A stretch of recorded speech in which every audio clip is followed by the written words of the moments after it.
is for the win. This is for the win. This is for the win. This is for the win. This is for the win. For the win. For the win. For the win. For the win. For the win. For the win. For the win. For the win. For the win. For the win. For the win. For the win. This is for the win. Hello, welcome to episode 4 of the CPENN4THEWIN show. It's your host, Charles Penn. Sorry for the delay, but we're back and we're ready to get back into it, man. We got a lot to talk about here. Of course, we got the NFL season coming around the corner. You got college football coming around the corner, but we're going to get into the association. We're going to do things a little different today. This episode might be a little shorter than what you're accustomed to, but I'm going to make sure to cover everything for you guys. So let's get to it. The first thing here is that, the NBA did have a slight delay with the season, with the shooting of Jacob Blake and all the players and coaches and everybody associated with the NBA. They just all got together to try to decide what steps to take next as far as, spreading awareness and, taking action as far as that goes. And in regards to, just having equality, just having as much equality as possible all across the world. And after that, the boys got right back to it. I just want to shout out to a few of the teams that did get eliminated. As you guys seen a couple of game sevens, with the Oklahoma City Thunder, they got eliminated by the Houston Rockets. But Chris Paul, shouts out to him. He had an incredible year. To me, I think he was second in my MVP voting just based on his impact, because the Thunder only had like a 2% chance of making the playoffs before the season began. So at first, what's funny is that Chris Paul, he wanted out. He didn't want to be in Oklahoma City. He wanted to be in a much bigger market or just not traded at all. But he went on ahead and took the initiative to be professional with it, and he helped the young guys out, such as Shai Gilgeous-Alexander. And he helped get them guys in the playoffs into where they was a possession away from advancing to the next round. Now, we don't know what the future holds for CP3, but he showed everybody that he's not done yet. He still can play the game at a high level. So shout out to him and shout out to Oklahoma City Thunder. They have a bright future ahead. They're going to have a bunch of draft picks to go along with the trade they did with Paul George. So they got a lot to build on. They can build another good young team again like they have in the past. And another team that I want to shout out is the Utah Jazz. Donovan Mitchell, he did something that he's in some elite company. He did something that you rarely see in the playoff series. He averaged almost 40 points a game for the series, and he shot 50% from the field, 50% from three, and 90% from the free throw line. He's only one of few players in NBA history to do that. He also came a possession short of advancing the Jazz to the next round. Everybody's saying he lost the ball in the last possession, which is unfortunate. But I want to give a shout out to him, and hopefully, it looks like Donovan Mitchell may be staying with the Utah Jazz. I know right now they're currently working on a long-term contract, 5 years or whatnot. Still trying to work out the numbers as far as the money goes, and we'll see what the future holds with the Utah Jazz. But besides him, Jamal Murray, he also gave us a show to the Denver Nuggets as they advanced past the Utah Jazz. So shout out to those two young guys. They got a bright future ahead, and they should get the credit and promotion they deserve moving forward. And also, we want to touch on Luka Doncic. Luka Doncic, he was one of the big talks of the NBA playoffs. And the Dallas Mavericks, everybody knows the Dallas Mavericks, they broke the record for the most efficient offense in NBA history, according to advanced stats. And Luka showed that even though in that first game, you guys seen he had 11 turnovers, he came out and had 6 turnovers in the first quarter of game 1. But he showed and proved the world that he can turn it around and get things back rolling for the Dallas Mavericks. The Dallas Mavericks, they did a good job competing, but in the end, everybody knows the Clippers, their roster is just a little better, and Kawhi is the Terminator, and Kawhi just had enough. Like when it was 2-2, Kawhi was like, all right, it's time to kick it up another notch. It's time to do more. It's time to do more for the team than what was accustomed to early on in the series. So we can't help that. But we know Luka has a bright future. And we know Luka is going to be one of the top superstars in the league moving forward. Now, there's a couple things I have an issue with as far as Luka is concerned. Luka, he kind of plays like a European soccer player. Like at times when he got fouled, he will do all this yelling like he got shot in the back or got hurt. And I just don't get that from Luka. Like Luka, you don't have to do all that extra stuff. And another thing, Luka was kind of getting away with a few things too. Like everybody's seen had Marcus Morris karate chopped him on the neck after Luka gave him a couple elbows driving down the lane. Now that's what most people didn't see. Now people have criticized Marcus Morris. I've criticized Marcus Morris in the past myself. I've always thought that guy's been a clown since KU days. But you know, when you look at the replay of that play, you seen why he reacted the way he did, because it was a couple possessions before that him and Luka was jawing at each other and, you know, getting physical or whatever. But I just feel like Luka did get away with a few things in the series, but I guess it comes with the territory of being a superstar. You can get away with a few things here and there. And another thing about Luka is everybody is quick to jump on the bandwagon as far as comparing him to Larry Bird. Now, I get it. You know, Luka, I mean, we haven't seen a great white player in the NBA for a long period of time, you know, other than the international talent that has come over, like Dirk Nowitzki. But let's just calm down for a second on that. Larry Bird, he's still totally different. Larry Bird, to me, he's a better rebounder, and he's still a better passer, in my opinion. And I just feel like Luka doesn't quite have the complete package yet, and Luka still has to work on his defense. Now, Larry Bird is not the best defender. I get that. But Larry Bird, he did do a good job positioning himself to contest a few shots here and there. Because Larry Bird, he did make a couple of, I believe, 2 All-NBA second-team defensive appearances. So we just got to get some time on Luka. Like, Luka, he still have many years ahead. Let's let him continue to write his book.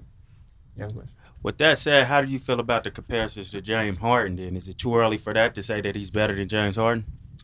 I think it's too early for that too, but Luka does kind of play like Harden in a sense. Like, he's basically the right-handed version of James Harden. Like, when you watch him do a step-back jumper, for example, and then also he kind of plays like Hedo Turkoglu. Like, when Turkoglu was in his prime with Sacramento going on his way out and with the Orlando Magic, as far as him creating space and everything. Now, I said that on social media before, and people was looking at me crazy and everything. And it's like, I'm not saying that he's Hedo Turkoglu. Of course, he's way better than Hedo Turkoglu. It's obvious. But I'm talking about the style of play and how they create movements, you know what I'm saying, as far as like creating space and getting a shot off and everything. And as far as playmaking is concerned too. So that's where I was going with that.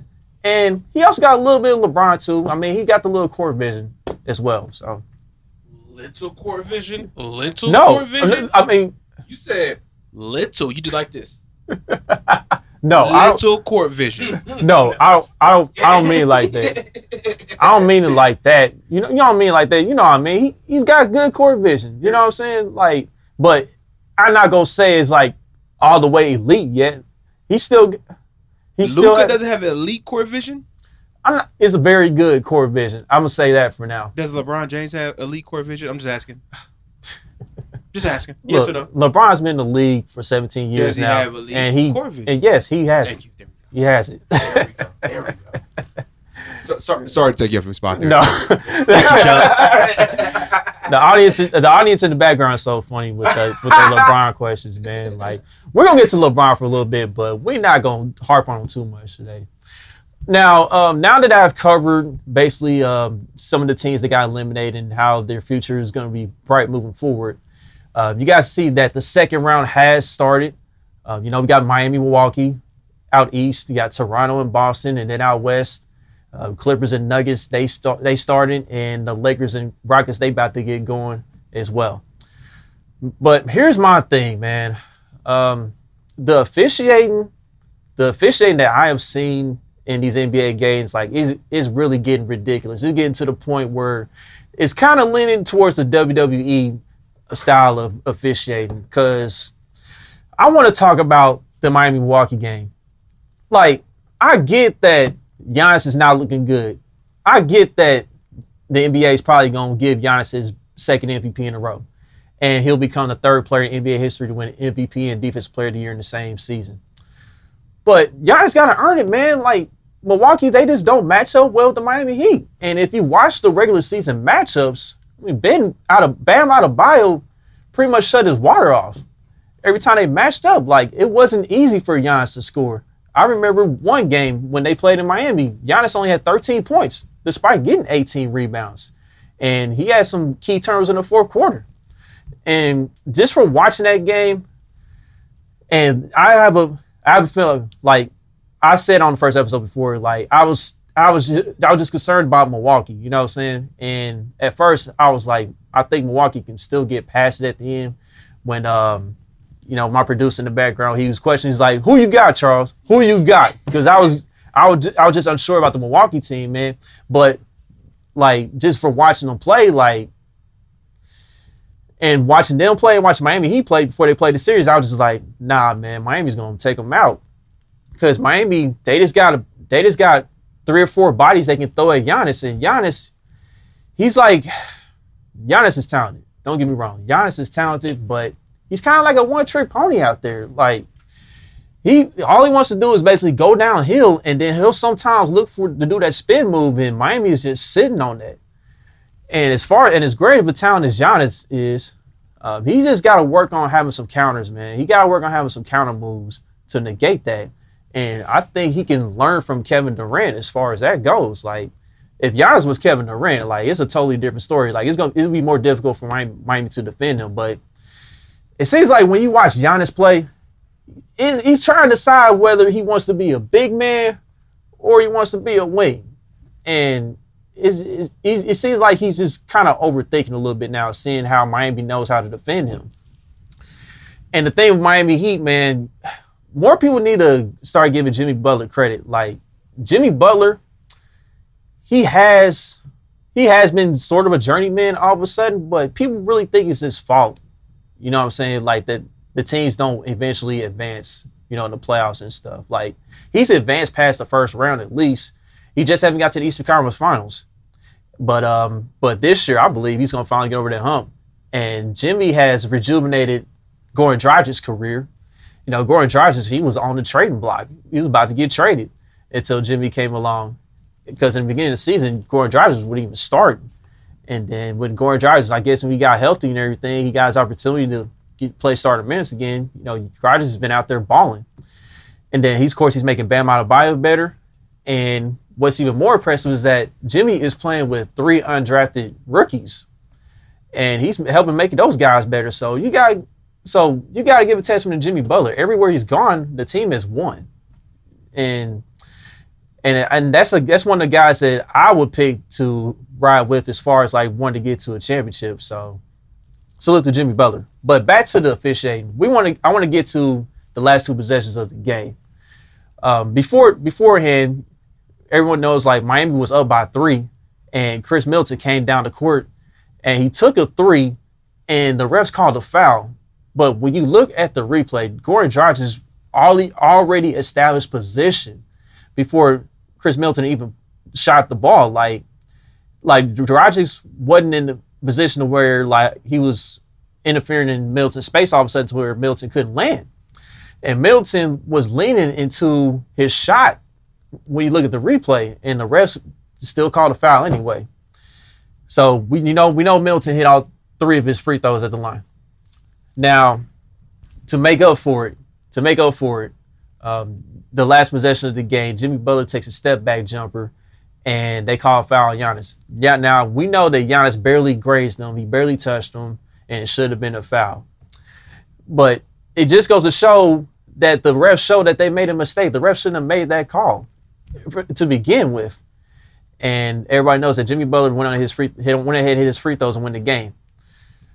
Now, here's my thing with the officiating. Like, besides that game, you look at previous games too. Like, you look at the Lakers and Blazers game 3 of that series. Like, when the Blazers, they just shooting the ball well. They was in the game and everything, and like the refs started calling ghost fouls and everything, especially in the first half. Seeing that Danny Green basically tripped LeBron and the foul still on Portland. And we also seen some other examples of this too. You seen that Toronto and Boston last night in the fourth quarter. Toronto was getting a couple of ghost calls, like Siakam was getting some favorable calls, and Boston would defend them well and everything. And that's part of the reason why Toronto was able to come up with a dub themselves. So here's the point that I'm getting to. Like, I understand the NBA is a business. I understand that you try to see like the top stars in the league as much as possible and everything. But these guys gotta earn it, man. Like, you can't be helping them out, man. Like, and I believe that the audience now, that the fans are not in the stands, more fans are noticing how the officials are officiating the games. And they're controlling the game more than ever before. Now, I'm not saying that we haven't had controversy in the past. Like, most people talk about the Lakers and Kings series. Like when the Lakers, like during the three-peat, I believe game 6, I think it was 2001 Western Conference Finals, I believe. It was Sacramento basically was getting beat up in that game and they wasn't getting any calls. And the Lakers, they had a big, huge differential in the free throw shooting. Like, people know that kind of stuff. But I feel like Adam Silver being the commissioner of the NBA, I feel like it's getting more out of control than ever. And Adam Silver needs to talk to these refs and just try to chill on trying to control the outcome more than what we've been accustomed to as far as watching the NBA throughout the years. And that's going to conclude that segment as far as the officiating goes. All right, I'm gonna get into the coaching as far as the NBA is concerned. Everybody knows Steve Nash got hired to be the new Brooklyn Nets head coach. Now, this is something that was out of left field. Like, nobody has seen this coming. Now, everyone knows Steve Nash. He's a 2-time MVP. He's one of the best point guards we've seen play the game. He's carried the Phoenix Suns to many winning records. They got close numerous times to making the NBA Finals. I feel like they should have made the NBA Finals one year when they played San Antonio. Bunch of controversy happened in that, but that's besides the point. Now Steve Nash, he'll do a great job. You know what I mean? He'll do a great job. I'm not down to Steve Nash. You know what I'm saying? Good luck to him and everything. Here's the issue I have with the hire. What I've been seeing as far as black coaches, white coaches, or any other race that's hired as far as like coaching is concerned, I felt like Jacques Vaughn, he did a good enough job to keep the position. You know what I mean? And with Kyrie and KD coming back and everything, I feel like the NBA wanted to go in the direction where like we gotta have a bigger face. Steve Nash, he pops, like, even though he doesn't have any coaching experience, he pops. He appeals to the audience more. We gotta have these storylines, especially when they play Golden State. The storylines with that. Storylines gonna come out of that. We know that Steve Nash worked with Kevin Durant and Steph Curry for a little bit in Golden State as their shooting coach.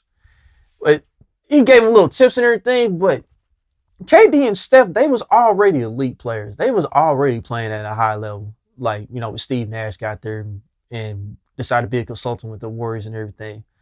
Now, I'm not saying that Steve Nash can't be a decent head coach and contribute, but I just feel like this is a Steve Kerr / Nick Nurse type situation where, like, you got the talent there, you can't really mess it up for real. Like, you can make small tweaks here and there, but mainly you just there to manage personalities and egos and everything.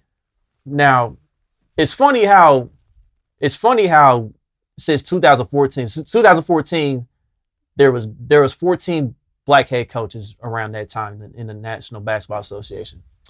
Since then, we're currently at only 5 black head coaches in today's NBA. Now, I'm not saying that there are black coaches that shouldn't have been fired, but we got to look at the situations here. Like, the black coaches that do get hired, they get thrown into terrible situations to where they got to help rebuild the team, but at the same time, they're on a short leash. And like with Jacque Vaughn, he's had a head coach job before when he was in Orlando. But here's the thing, like Jacque Vaughn, he didn't really have the talent. He didn't really have the talent to work with down in Orlando. Like, as I'm looking at this roster here, his best players were like Tobias Harris and Jameer Nelson.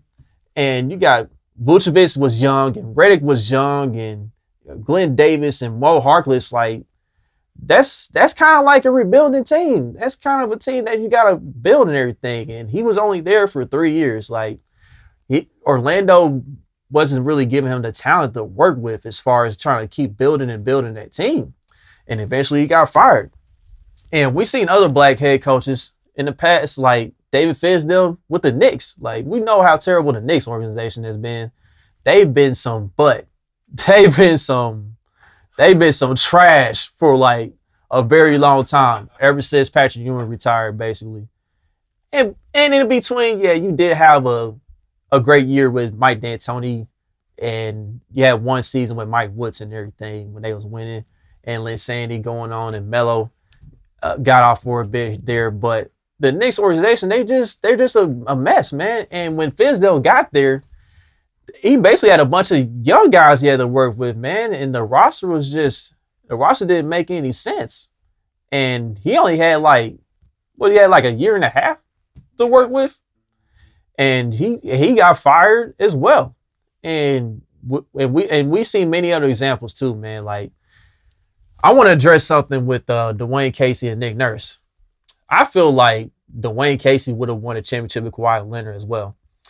I feel like, to me, this is my opinion, I feel like Nick Nurse was a product of having Kawhi Leonard on that team.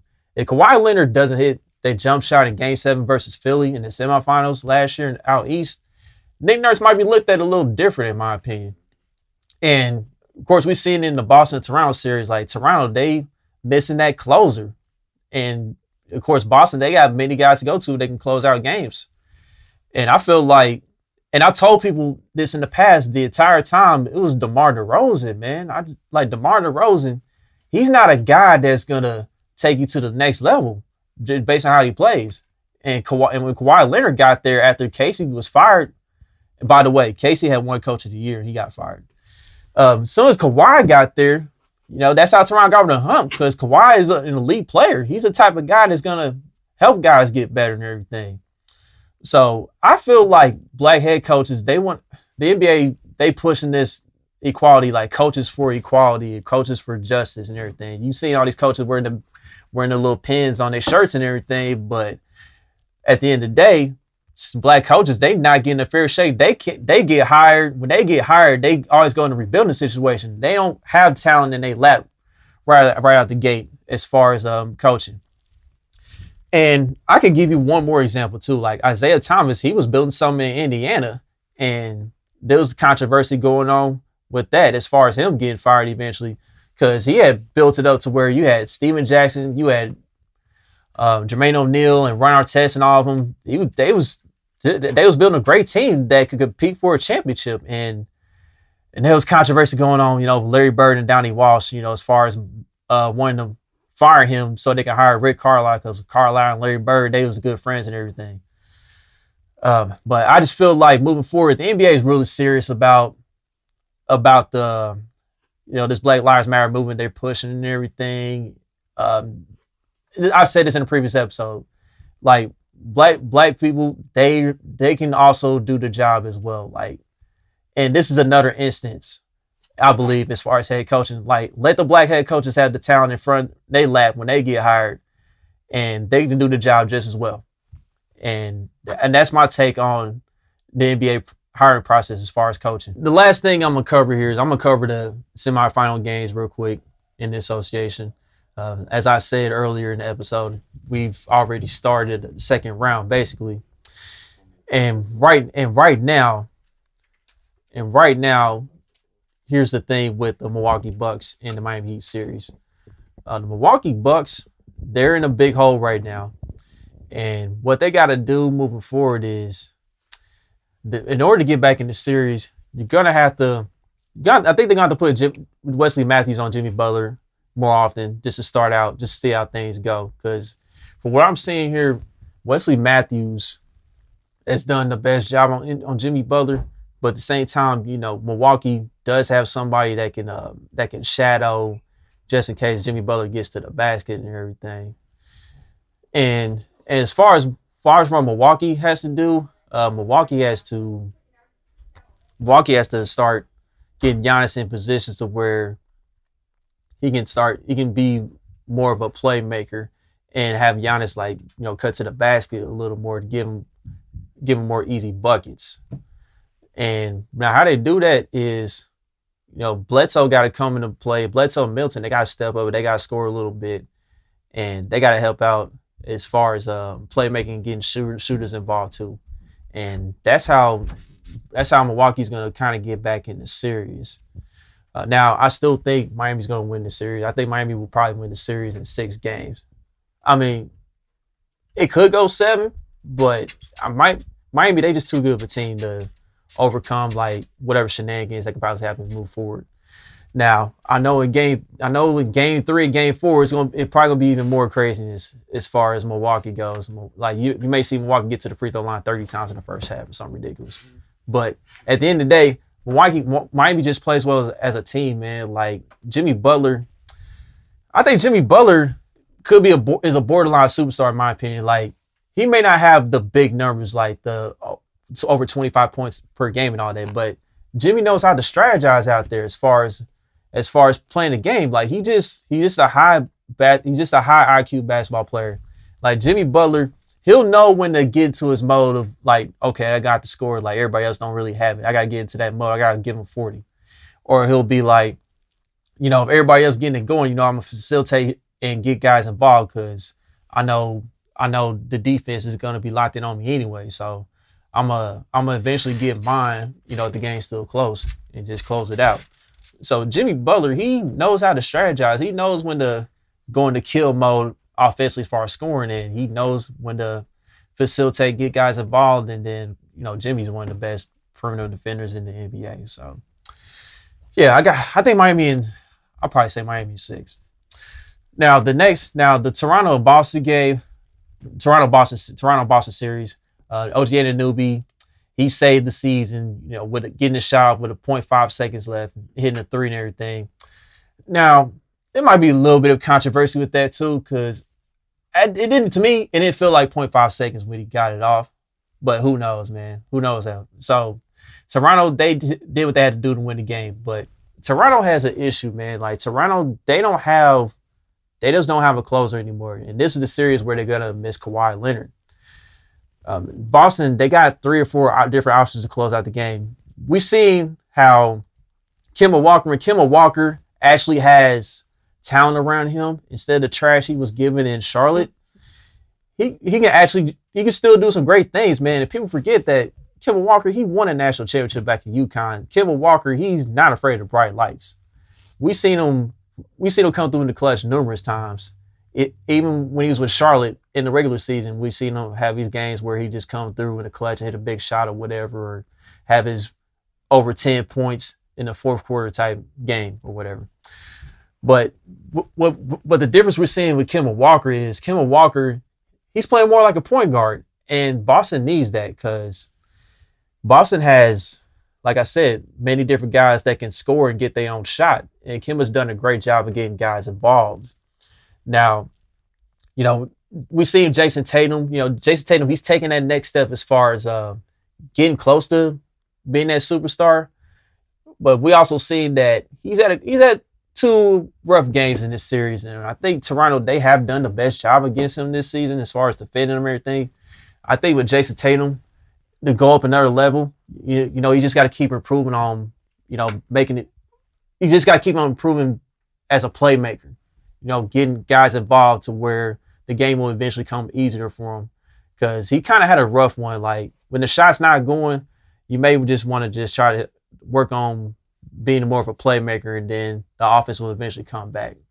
But other than that, he's a great talent. I think he'll redeem himself in game 4 and probably put up a 30-piece or whatever. And Jaylen Brown, he's improved all around. And people were saying this Boston team kind of reminds people of like Jaylen Brown and Jason Tatum, they kind of remind themselves of like a younger Kawhi Leonard and Paul George. Now, I think that's a little far-fetched at the moment, despite them being in the Eastern Conference Finals before. But at the end of the day, they are on the rise, and they're gonna be around for a long time. And with Marcus Smart, like I never really liked dude because he kills me with his flopping at times. He kills me with his flopping and everything. But you gotta give him credit in this aspect. He does make winning plays in the fourth quarter, like whether he'll randomly catch on fire from three, or he'll do a good job on defense, get in position to draw charges. He'll get down there and make the hustle plays, and he just knows how to grind, man. He's a grinder. And Boston, they just got the perfect formula right now for this matchup. And Toronto, they just in trouble, man. So without a legit closer, Toronto, they're going to go home. And I believe Boston can get them in 6 games. Now, let's head out west. The Clippers and Nuggets, they just got started.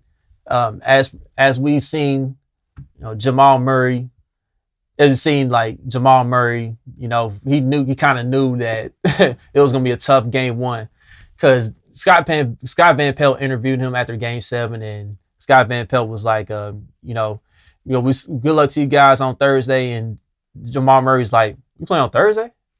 We don't get 2 days rest? And Scott Van Pelt was like, no. He was just disappointed. Like, oh man, that's a bummer. So you kind of had the idea that the Clippers are going to go ahead and get him out the way in game 1. Now, with the Nuggets, man, like, even if they do get their legs back together, like, they're just not good defensively, man. Like, Draymond Green broke it perfectly in game 1. Like, at halftime when the Clippers were up big, Nikola Jokic, like, his rim protection is just not good, man. Like, we've seen too many times where Jokic would just not get to the spot and not give an effort as far as contesting shots, man. And I seen the Clippers get a bunch of layups in that game. And they also going to have a rough time defending the pick and roll too, man, like with Kawhi Leonard and Paul George. Kawhi Leonard is just a mid-range monster, man. And I've seen that Kawhi Leonard is shooting like a ridiculous percentage in the playoffs. I believe he's shooting like about 80% from the mid-range in the playoffs, which is crazy. Like Kawhi Leonard. And the thing about Kawhi Leonard is he's improved every year as far as regular season and playoffs. Every year his points per game has gone up. Like now he's averaging 32.3 points a game. Last year he averaged 30 points per game. And then the playoff series before that, he was averaging, I believe, 28 points per game. So he's improved every year ever since he's been a rookie as far as his scoring. And I think believe Kawhi is starting to reach the prime of his career. Now, we don't know how much longer he's going to play. Like some people have seen, like he's playing through like a chronic knee condition to where like he kind of has to load manage a little bit as far as that goes. So he can have the ability to play every playoff game and just gut through it and everything. But Kawhi Leonard, you're starting to see like he's kind of like the modern Jordan. I'm not saying he is Michael Jordan, but I'm talking about in the sense like when Michael Jordan came back after his first retirement, and a little bit of the Wizards Jordan too, as far as being able to use his mid-range and being able to get space to shoot fadeaways over defenders and everything, and as far as attacking the rim too. Now with that being said, I just don't know if the Nuggets can win more than one game in this series. I originally thought that this series could go 6 games, but I'm just seeing too many defensive lapses and everything. Now, the Nuggets moving forward, they're going to play better, but I just believe that the Clippers have way too much talent, and Jokic is just going to get exposed this series. And Jamal Murray, he's not going to be able to get off like he did against Utah. The Clippers have many different bodies they can throw at them, like Pat Beverly and Paul George. They can throw those 2 guys on them, and they'll make it really difficult for them. And then Michael Porter, like, we don't know which version of Michael Porter Jr. we're going to get. Michael Porter Jr., like, his minutes fluctuate depending on the flow of the game. And if he's not doing well defensively, like, his minutes get cut short and everything. And plus, this is brand new for him too. Like, he's an extremely talented player. He's got a bright future moving forward. But I don't know, man. Like, the way the Nuggets play at times, they play like they have too many cooks in the kitchen. And there's other times where, like, Jokic would get it going. He'll get his guys involved and everybody else follows suit. And until Jokic gets to a point where, like, he gets more aggressive on offense, I think the Nuggets, they just going to be where they are to where, like, that they won't get to that next level. So, with all that being said, I think I got the Clippers in 5. I think Clippers should be able to wipe them out pretty easy. Now, we get to the final series here. The Lakers and the Houston Rockets, the star-studded matchup, the two duos, the NBA Jam duos we have here in LeBron James and AD and James Harden and Russell Westbrook. Now, the Rockets just got through being in a tough Game 7 series battle with the Oklahoma City Thunder. And we've seen Elimination Game James once again just not come through as far as offensively and everything. I feel like, James Harden, I feel like he has some things on his mind. Once again, we know them things. We know the things we're talking about. He has some things going through his mind. It felt like he wanted to get out of the bubble and just kick it again, man. But James Harden did come through with a clutch play. He came with a key block on Luka's Dort, and it helped the Rockets close the deal. So you gotta give Harden credit in that aspect. But with the way the Rockets play, man, like, that Tony system is good for the regular season. Like, you're gonna put up a bunch of points, you're gonna win a lot of games and everything. But in the playoffs, it's just different, man. Like, teams play at a higher level, and when you shoot that many threes, your legs gonna get shot, man. And right now, the Rockets' legs, they shot. And I feel like the Lakers gonna run them out the gym in Game 1. And I believe the Lakers gonna run them out the gym in this series, honestly. Now, the Rockets, they got the duo. Sweep, huh? Sweep, huh? I ain't going to go that far. I think the Rockets, they could win at least one game. But at the end of the day, man, like, when you get in a dogfight like that and you shot that many threes the past series, man, like, your legs are going to be gone, man. I just don't think the Rockets are going to have enough, man. Like, if the Rockets had closed out, the Rockets had done a better job of closing out games when they was close, they would probably be in a better position to make it a series against the Lakers. But they was playing with their food too long in the last round, and it's going to catch up to them, in my opinion. Like, the Rockets, they don't have anybody to match up with Anthony Davis. As everyone knows, they play the small ball AAU rec ball type of game, and AD is just going to go off, man. I think AD is probably going to have like a 30-plus and 12-plus rebound type series. You know what I'm saying? And then LeBron and him, they just going to eat in the pick and roll, and they just going to do damage. And then I think the Lakers, their role players, they're going to have many opportunities for open shots to knock down their threes and everything. And I believe KCP going to keep it rolling. As people have seen on Twitter, like, when he speaks on his burner account, the burner account hasn't lied. It's like 10, 2, 3, 4, 5, 6, 7, 8 or something like that. I don't know what it is exactly, but he said in the last round of Game 1, he's like, man, KCP gonna get it right. Don't give up on him yet. He's been through adversity before, and he's gonna come through. Lakers in 5, take it to the bank. And what happened? The Lakers won the Portland series in 5. So, and after that, KCP stepped it up right then and there. So I think he keeps it going in this series. Now Danny Green, he's a big wild card. He hasn't shot the ball well and everything, but I believe with, like, the Houston Rockets, with them having to defend and everything, them being on weak legs right now, he's gonna have more opportunities to make his shots. And I think the Lakers getting plenty of rest and everything. Danny Green, I think he'll have a little bit of a better series this time around. Now, how consistent he'll be, I don't know, but it'll be a little better than what we've seen from that Portland series. So, with all that being said, Lakers in 4. Lakers in 4. Lakers in 4.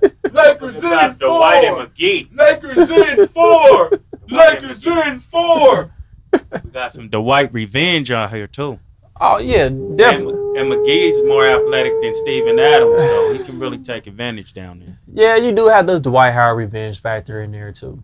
And then, you got also the outside factors too. Like, as people know, Daryl Morey basically put the NBA's relationship with China in a bad terms, you know what I mean? And that's one outside factor that comes into play too. So at the end of the day, man, the Lakers, they'll win it in 5, man. It's gonna be an easy series, man. Like, I like Russell and James Harden, but at times in the fourth quarter, their low IQ shows, man. Like Russell Westbrook at times, he'll play too fast when he shouldn't be playing fast in certain situations. And then James Harden, sometimes they act like he don't want the ball when the pressure builds and everything. So you're gonna see the battle for LA, and that's gonna be the NBA Finals basically. Everybody gonna want to see that, Lakers and Clippers. And whenever that happens, if it does happen, we're gonna get into all that. You know what I'm saying? It'll be a great show by then. So that'll be it for me as far as covering the entire association. And that concludes this week's episode here. This is your host Charles Penn, CPENN for the win. And we're going to get into it on the next episode here. We're going to get to the NFL. The NFL is right around the corner, so we're going to get into that, and you guys should enjoy it. I want to thank my executive producer in the background, TJ. I want to thank my consultants, Dominique, Drizzy, JG, and I want to thank you guys for tuning in. And until next week, I'm out.